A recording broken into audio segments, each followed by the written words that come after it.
stuck on estimating time remaining while updating to iOS 14?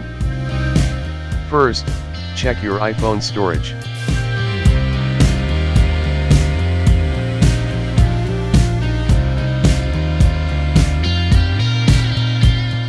Delete iOS 14 and download again.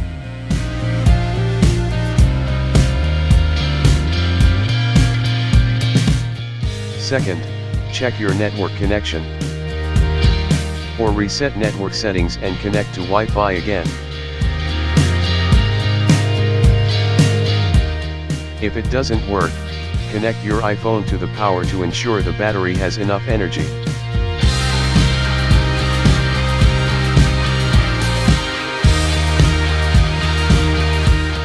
Or you can use iTunes to update.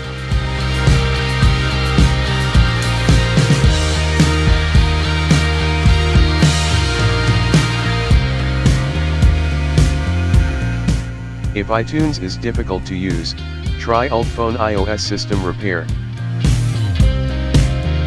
Select Repair Operating System and click Fix Now. Download the firmware and click Repair Now.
When the process ends, your iPhone will be updated to iOS 14.